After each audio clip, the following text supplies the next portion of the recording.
Salut à tous, aujourd'hui on se retrouve pour l'épisode numéro 58 de l'After Zap Image. On va débuter avec Adrien Rabiot. Donc il a posé deux conditions au Paris Saint-Germain pour pouvoir prolonger son contrat. Donc déjà la chose un petit peu bizarre, c'est que ça soit lui qui pose les conditions pour pouvoir prolonger son contrat. Donc déjà la première condition, c'est qu'il change de place sur le terrain parce qu'il n'aime pas du tout être positionné en numéro 6 alors qu'on lui demande souvent d'être numéro 6 parce que malheureusement Thiago Motta il est souvent gêné par des petites blessures. Donc c'est Adrien Rabiot de faire le boulot. Lui il n'aime pas du tout ce poste de numéro 6 et en plus de ça il exige au Paris Saint-Germain quand même de recruter un nouveau joueur pour pouvoir remplacer Thiago Motta en cas de blessure, ce qui lui permettrait à lui de bénéficier d'un poste un petit peu plus haut où il se sent beaucoup plus à l'aise sur le terrain. Voilà, je l'ai dit, quand même c'est assez spécial que ça soit ce genre de joueur. Il est quand même assez jeune.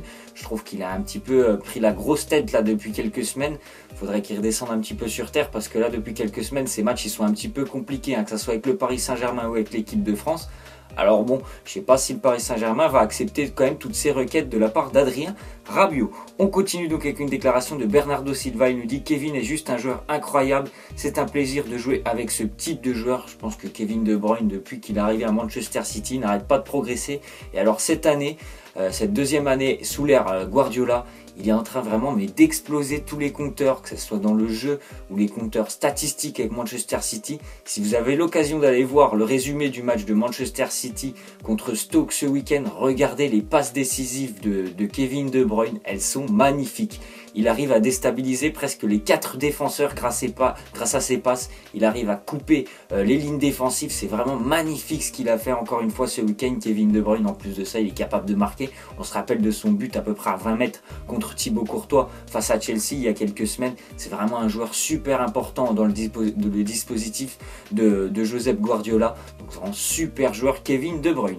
On continue donc avec un conseil d'administration très mouvementé qui va avoir lieu ce matin avec le Stade Rennais. À l'heure actuelle où je fais la vidéo, je ne peux pas vous dire ce qui va se passer, mais normalement le Stade Rennais va démettre de ses fonctions le président Ruello ainsi que l'entraîneur Christian Gourcuff du Stade Rennais qui devrait être démis de leurs fonctions ce matin. À l'heure actuelle, moi je ne sais pas, donc on en saura un peu plus ce soir. Je trouve que c'est complètement normal. Christian Gourcuff, ça fait 1 an qu'il est arrivé. Il ne se passe pas grand chose dans le jeu du Stade Rennais, pas grand chose pour dire presque rien du tout. Le Stade Rennais est englué au fond du classement. Une seule victoire, je les ai vus jouer, c'était contre Marseille. C'était un match super beau de la part du Stade Rennais. Alors depuis, il n'y a plus rien, que ce soit avant ce match face à Marseille et après, il n'y a plus rien, plus aucune victoire.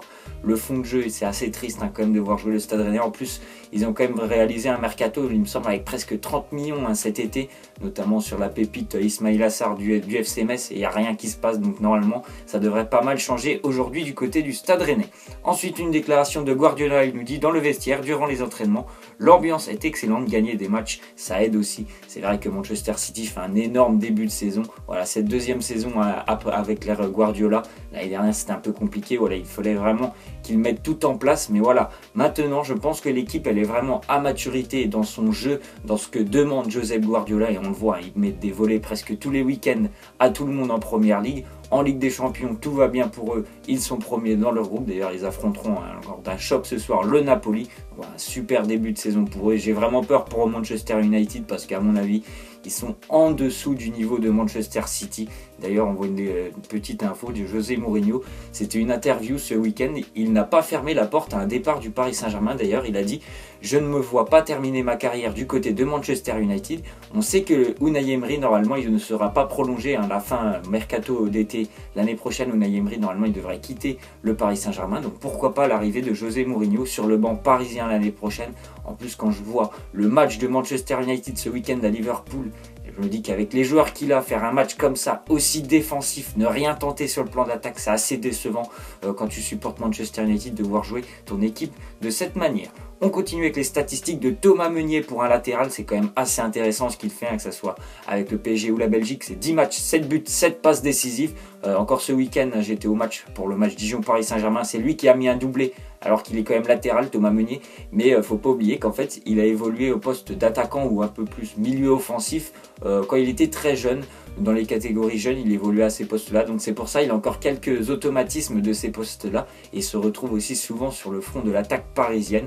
Lui qui est quand même en train vraiment de poser pas mal de problèmes à Dani Alves, parce que Dani Alves, samedi contre Dijon, il a évolué au milieu de terrain. Voilà, Thomas Meunier fait un vraiment très bon début de saison avec le Paris Saint-Germain. On continue avec une déclaration d'Hugo Lloris sur Benzema. Il nous dit que c'est un joueur fantastique, ce n'est pas facile de jouer 8 ans au Real, cela impose le respect. C'est vrai que depuis qu'il est au Real Madrid, Karim Benzema, il a éliminé toute la concurrence. On pense à Higuaín, on peut penser aussi à Morata, pardon. Voilà, il a franchement battu tout le monde. En plus de ça, il est très apprécié de la part de Cristiano Ronaldo parce que voilà, il se met au service de Ronaldo, donc c'est un joueur vraiment intéressant et très utile pour le Real Madrid. Ensuite, on voit la liste noire de Cristiano Ronaldo. En fait, Cristiano Ronaldo, il a dévoilé des noms. Et d'ailleurs, on sait très bien que c'est le joueur le plus important du Real Madrid.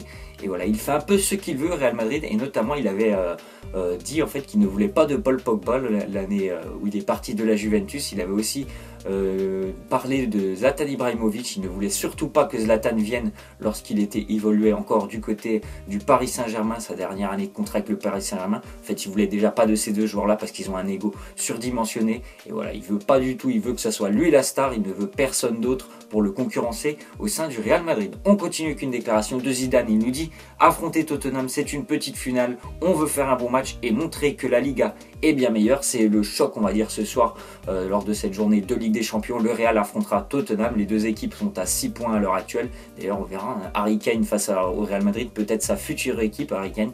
Je ne sais pas si le Real s'impose, si ça veut dire forcément que la Liga est meilleure que la Première Ligue. On l'a vu, hein, on peut penser au match de l'Atlético face à Chelsea. On a vu que Chelsea, tactiquement, c'était aussi très bien, hein, très au point. Ils avaient énormément gêné l'Atlético. Ils s'étaient d'ailleurs imposés. Donc je pense que le Real va quand même s'imposer ce soir. Mais ça ne veut pas forcément dire que la Liga est meilleure que la Première Ligue. Ensuite, on voit une déclaration de Jérôme Boateng, le défenseur du Bayern Munich. Il nous dit: j'ai eu une discussion avec les dirigeants l'été dernier et je leur ai dit que je pensais à un transfert. Lui qui est quand même assez régulièrement utilisé par le Bayern Munich en défense centrale, même s'ils ont commencé à recruter des joueurs un peu plus jeunes. Donc je pense à Niklas Süle pour le Bayern Munich. C'est quand même un élément important de la défense du Bayern.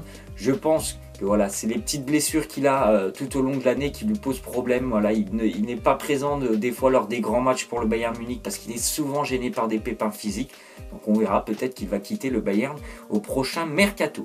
On continue donc avec Edinson Cavani qui pense lui aussi à un départ du Paris Saint-Germain. Il pourrait se diriger vers Manchester City, hein. Bien sûr, ça sera pour le mercato d'été prochain. Il y a le Real Madrid aussi qui est intéressé par Edinson Cavani, ainsi que le Bayern Munich. On verra parce que ça peut être aussi conditionné par l'arrivée potentielle d'Alexis Sanchez au mois de janvier. On voit les têtes de série pour le mondial 2018, donc la France qui sera dans le chapeau 1, la France qui a devancé l'Espagne maintenant au classement FIFA qui est devenu 7ème, donc ils seront dans le chapeau 1 accompagnés de la Pologne, de la Belgique, l'Argentine, le Portugal, le Brésil, l'Allemagne et la Russie.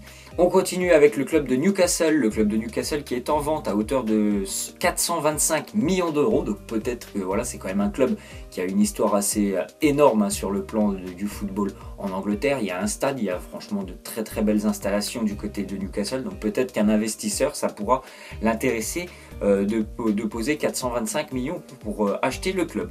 Ensuite, on voit que Laurent Blanc est intéressé par le projet américain. Les Américains qui ne seront pas présents à la Coupe du Monde. Il cherche à l'heure actuelle un nouveau sélectionneur. Lui qui est parti du Paris Saint-Germain depuis maintenant un an, il est sans club. Laurent Blanc, voilà, il pourrait être intéressé après son expérience aussi avec l'équipe de France. Il pourra peut-être reprendre une nouvelle sélection. On continue avec les matchs de Ligue des Champions qui auront lieu ce soir. Donc on voit le Spartak Moscou qui réceptionnera Séville, Maribor, Liverpool, Manchester City, Naples, Feyenoord, le Shakhtar Donetsk, Monaco face au Beşiktaş, le Red Bull Leipzig face à Porto, l'Apoel Nicosie face à Dortmund et le Real qui recevra Tottenham. Ensuite, on voit les statistiques de Michel, l'ancien entraîneur marseillais qui évolue maintenant en Espagne avec Malaga. Ça se passe très mal pour lui avec Malaga. 8 journées, 1 nul, 7 défaites. Malaga est bon dernier. Ils sont beaucoup de difficultés pour Malaga cette année. Je pense qu'ils vont descendre parce que franchement, je vois rien du tout. En plus, offensivement, ils ont énormément de mal à marquer des buts, Malaga. Donc ça se passe très mal pour Michel. On continue donc avec la petite question. On va terminer d'ailleurs avec cette petite question. Vous allez me laisser en commentaire vos pronostics pour le match de l'AS Monaco ce soir. L'ASM qui est vraiment en ballottage défavorable dans son groupe va recevoir les Turcs du Beşiktaş. Ils sont très à l'aise à l'heure actuelle, les Turcs du Beşiktaş. 6 points dans ce groupe.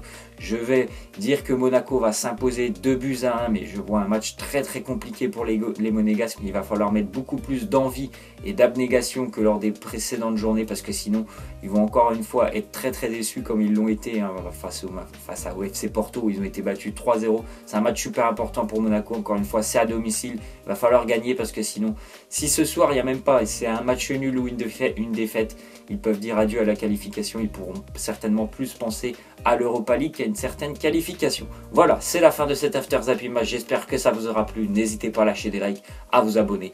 Moi je vous laisse et je vous dis à la prochaine, ciao.